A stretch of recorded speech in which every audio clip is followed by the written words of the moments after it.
Can everyone hear me okay? Good? Okay. For those of you that don't know me, I'm Michael Clark, and I'm the proud father of the beautiful bride.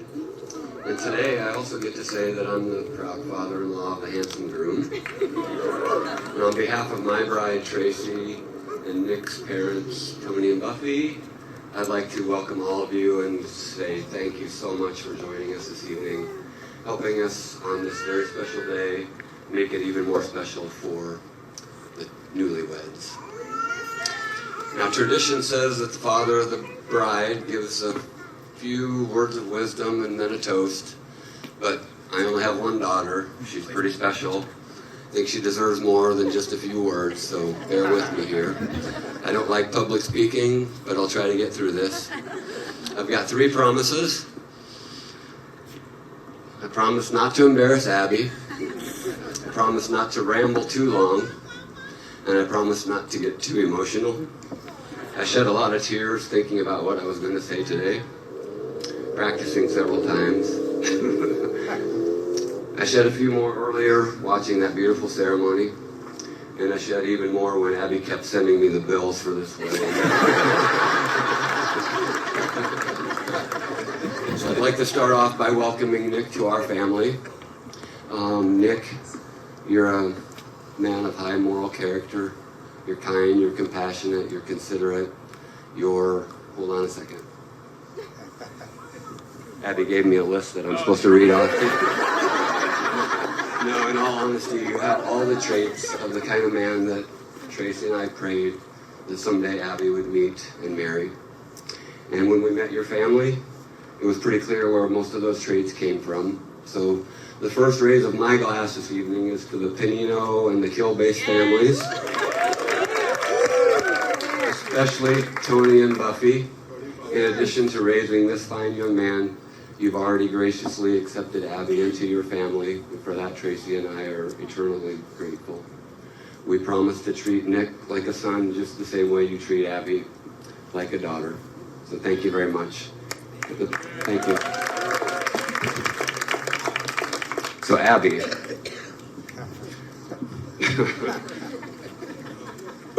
words cannot express how proud I am of the woman you've become.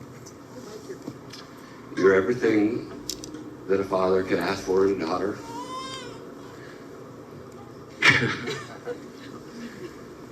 I love you more than you'll ever know, and I love you more than I can ever show. Okay, I got through the hard part. Let's liven this up a little bit. Abby, if I took a survey here of everybody, it would be a unanimous decision. You look absolutely incredible tonight.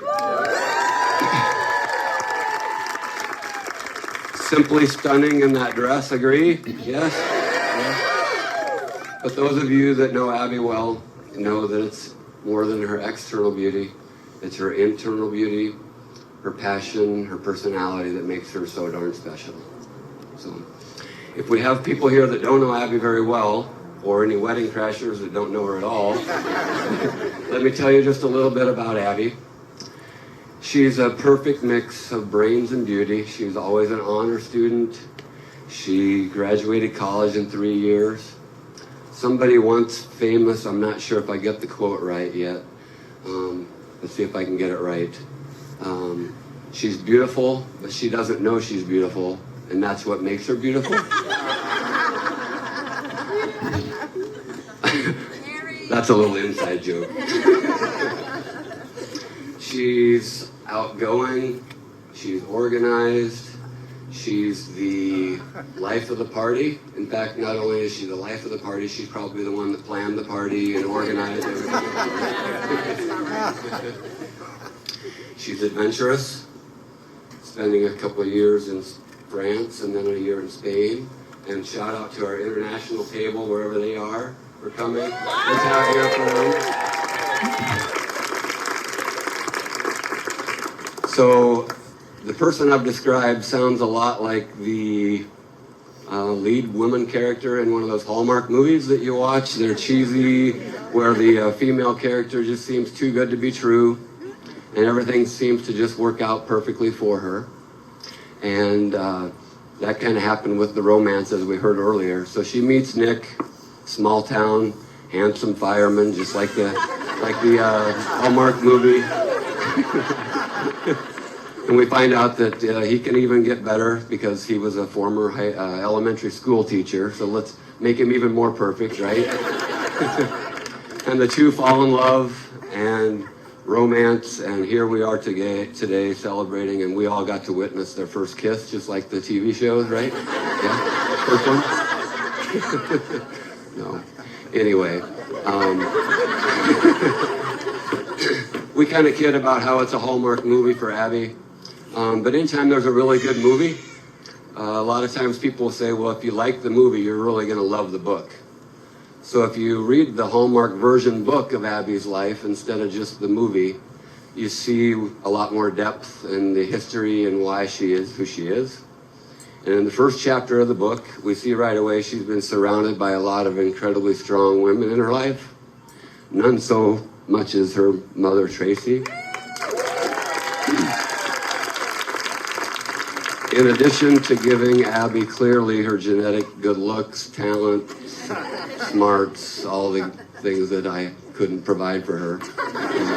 She's been an amazing mother to our 4 kids, so cheers to Tracy.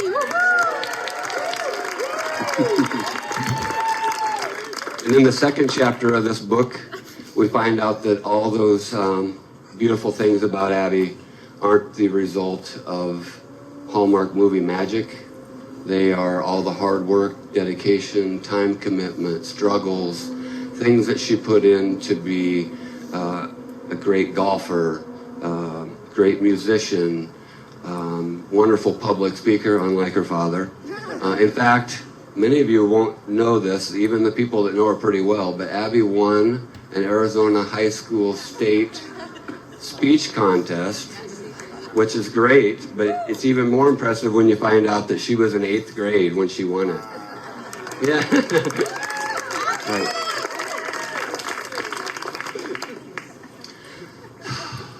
And then we find out in the next chapter that Abby, in addition to all those accomplishments and all that hard work, she puts even more energy, passion, all of her heart and soul into her friendships and her relationships with her family as well.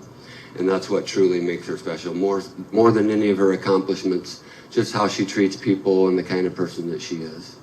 So we love her for that. And in the final chapter, I guess it would be the summary, we just really summarize her by saying that when she finally makes a decision, whether it be a small decision or a big decision in life, she doesn't worry that it's going to work out right. She does everything to make it work out right. And that's why she's just so darn good at anything. Today's a little bit of a bittersweet day for me. I'm gaining the title of father-in-law, which is awesome, but I'm also giving up the title of most important man in Abby's life. And I've been thinking about some of the reasons that I've maybe been the most important man in Abby's life. I know that for a fact from the day she's born till today, I've tried my best to say I love you and show you that I love you at every opportunity. I remember when you were a toddler, I would lay on my back and raise you up in the air as you balanced on my hands. And you learned that you could trust me and that I would be there to catch you if you fell. When you were in elementary school and it was time to get ready for school, Tracy was gone because she had to leave early for work. And I was responsible for getting your hair. And she had quite curly hair, and I wasn't very good at it, but each day I put it in something a little different, a ponytail, pigtails. I tried to send her off, making her feel as pretty as she could feel and caring for her needs. And all of your accomplishments, I tried my best to support you, encourage you, be constructive criticism for you, and celebrate with your successes and console you in your rare defeats. Now I do have to admit, there was a brief period in Abby's life when I lost my title of most important man, because most of you know she has a significant and borderline unhealthy obsession with Harry Styles, a singer. And I think for a while there, she thought that there wasn't any other man alive on the planet. So. But ultimately, she realized Harry wasn't the one paying for piano lessons, golf lessons, car insurance, gas, college. So I guess you could say I bought back my title. And in general, overall, I hope I've lived, I know I've failed a lot, but I hope I've lived to be an example of how a man should treat a woman and how a man should treat his children. And so hopefully those are the reasons I've been the most important man in your life. But today I'm honored and happy to give it up to Nick. My Christian faith tells me that the relationship between husband and wife should be the strongest one. And though I'll never stop being important in your life, I could gladly hand over this title to Nick. So Nick, it's your responsibility now. Tell her you love her every day and show her you love her every day. Metaphorically lift her up, be there to care for her and catch her when she falls. I don't think you'll be doing her hair very much, but you take care of any needs she might have. You may not be as rich and famous as Harry Styles, but you're going to be able to provide for her financially. And I know you're just the type of man that will put your marriage and your family ahead of your own needs. And for that, I couldn't ask for a better son-in-law and a perfect person to hand over this title to you. So, I've broken a couple promises, got a little emotional. I rambled a little too long, so let's all raise our glass. Join me as I propose a toast to the newlyweds, to Abby and Nick, to a lifetime of love and laughter, health and happiness. Cheers. Cheers. Well, how about one more time? Give a big round of applause to the father of the bride for his lovely speech. Before we get